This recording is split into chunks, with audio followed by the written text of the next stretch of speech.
we thank God for another opportunity to come into your homes, your jobs, wherever you are. We thank you so much for tuning in. I am here today with my big brother. Man, you know, a lot of people, and it's crazy because you assume everybody else. But you know, I ran into a cat the other day who didn't know we were blood brothers. Is that right?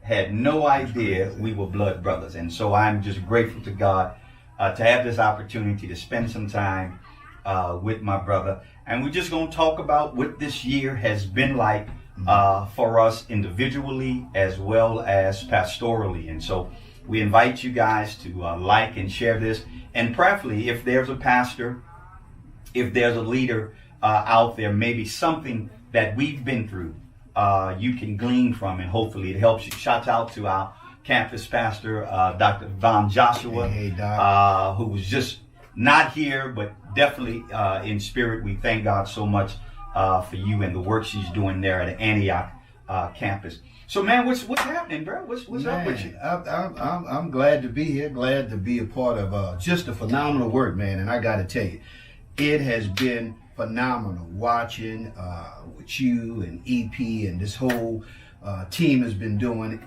I'm blown away. It's good to be in the spot, man. Yeah, I'm glad to be here. Glad to be sitting and talking with you and sharing with the people. Good to see all of you all. Thank you so much for all you've done. Been watching us all year long. It's been tremendous, man. It has been an amazing year. Bro, can you realize we have been out of church now for over 9 months?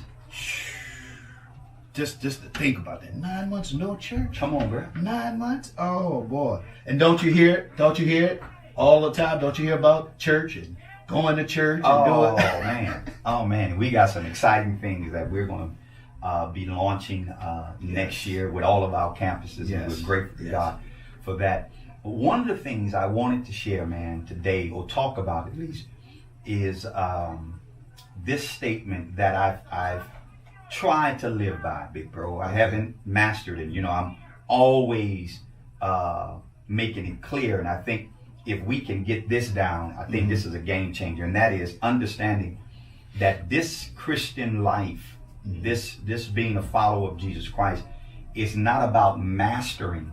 It's about managing. Yes. And one of the things that I've tried to manage this year is making adjustments and not excuses, right?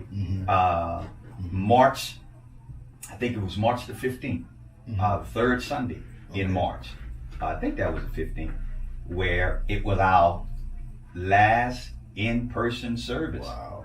And man, I was thinking, you know, you got March, it'd be a few months, or a month or two, definitely we'd be back for Resurrection Sunday. Oh, yeah. And brother, that came and went, and you know what I'm saying? Holiday season, and it was just crazy. But making the adjustments when you talk about the whole thing with social media, and I've said this before, we were not, you've been active in those social media outlets to some degree, Instagram, but I was, I stood away from all of that. I was talking to Sam the other day. Okay. And Sam told me, he said, yeah, I remember, little cuz, you saying, man, I ain't got time for all that. Right. He said, nah.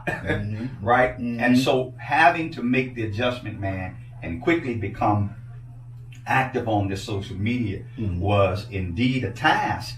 And thank God for the right people in the right place doing the right thing that we've been able to do that. How has it been for you personally, though, Jay, in terms of going from preaching to a crowded building to now preaching to a camera? Oh, God. Little bro, it's been such a big adjustment that I find myself saying something to the dot, Y'all, can y'all hear me? Can y'all see me? All that stuff and then, I think I got a lot of this from you. I say people's names, so there are times I'd make up names and not see the people. And people who put the comment, Bishop, I wasn't there. Yeah, I know, but I'm just talking. You're speaking by faith. Right? So I'm learning the dot, man. I'm learning to connect with the dot, basically. Just connect with that dot. When that light's on, just, one of the biggest adjustments is understanding that people are watching you even though you can't see them. Yeah. And yeah. just one of the things you said that has helped me tremendously is that you're talking to the people. Yeah. So I got to look beyond the dot, and consider those are people. And so I'm so grateful that I'm getting better acclimated to it. But you still miss that with the people. Oh, man. I don't think I'll. And one of the things I've been saying for a long time, I hate the fact that it seems like we're losing that human touch. Mm-hmm. You know what I mean? Everything's texting and, Mm-hmm. People on talk. And my train of thought is, if I'm driving, Doc, why not just talk to me? Mm-hmm. But it's crazy. How's it been for you, though? Making adjustments, man. There's a part of me that loves doing it the way we're doing it because I can come in on a Tuesday and knock out maybe 6 or 7 videos. EP and I came up with this thing, 15 minutes in the Word. Love it. Because 15 minutes enough time to change it. Now, when you 15 minutes, we can come and do 8 or 9 of them, right, Sam? So that's good, unless EP got his Pharaoh spirit on it. And no straw. When everybody said, he said, no straw. Oh, Doc. Content. But it's been a journey, man. Mm-hmm. I miss more than anything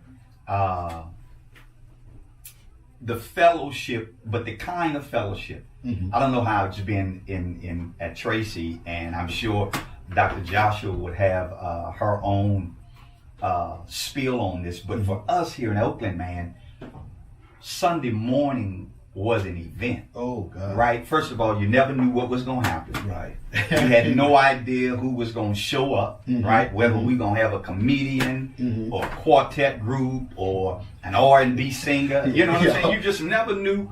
What was it? You never knew what funny thing was going to happen. The Oakland campus has been known to have some characters. Oh. You know what I'm saying? Just the response, they say. We had one brother we called Cornbread. And Cornbread probably, just the crazy stuff.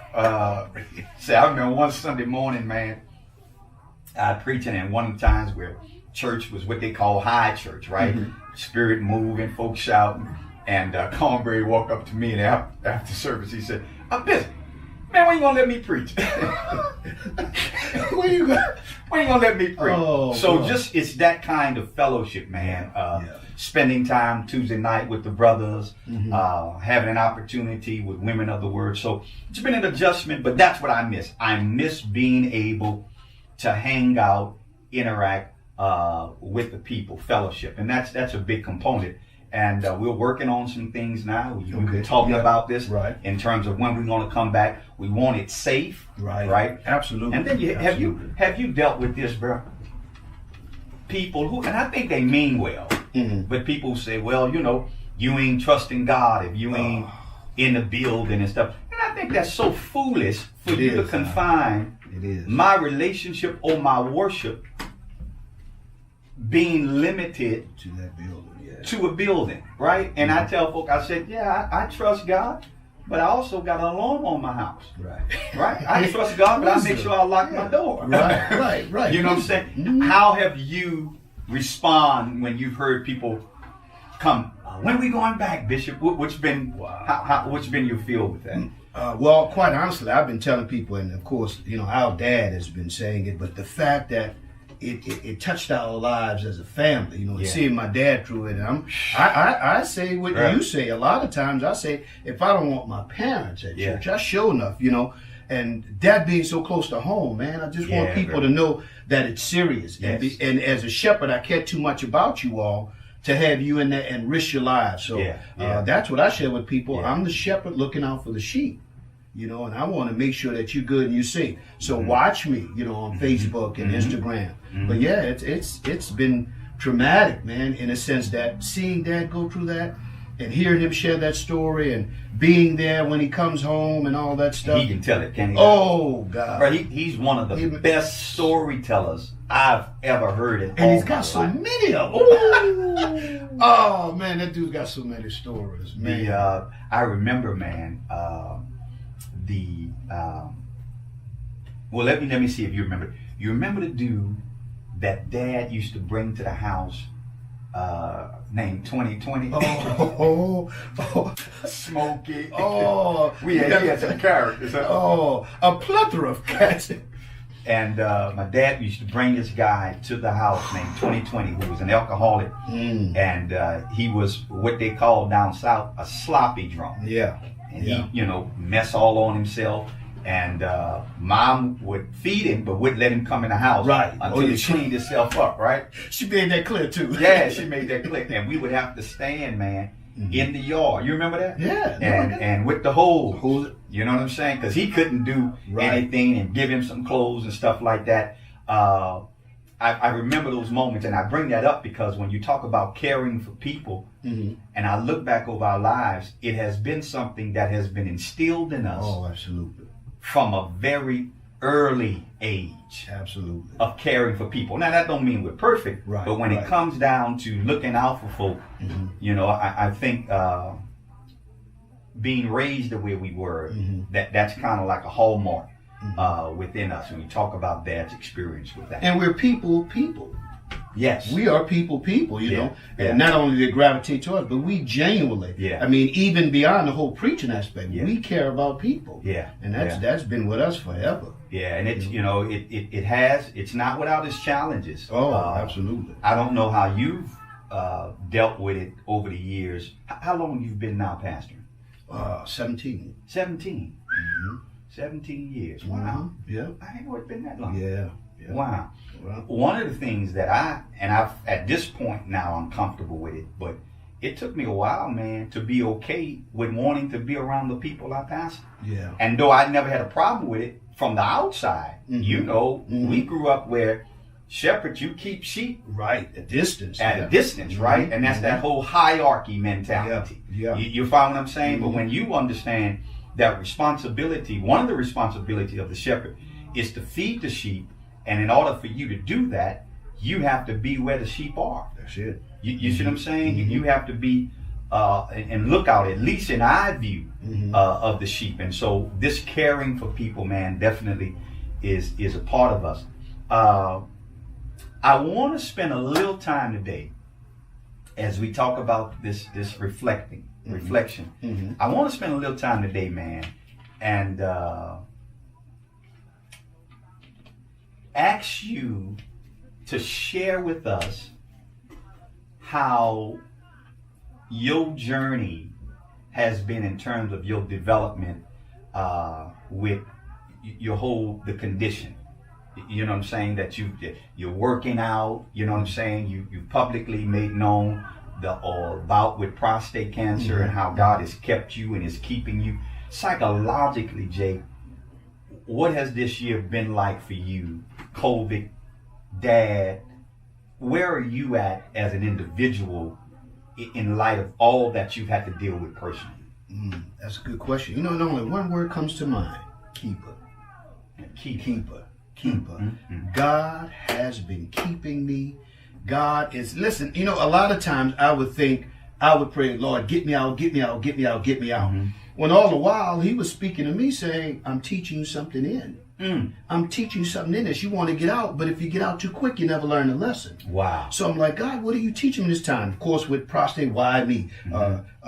COVID with Dad, why my dad? You know, God's got his reasons, but he's a keeper. And I want somebody to know that's listening to us.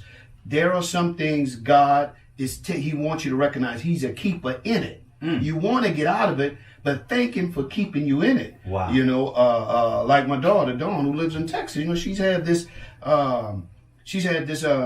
tube that runs from her neck up to her head, right? And she's had it since she was a baby. Yeah, I remember. And she complained. She complained. She said, Daddy, crying. She said, Dad, she said, I don't know why.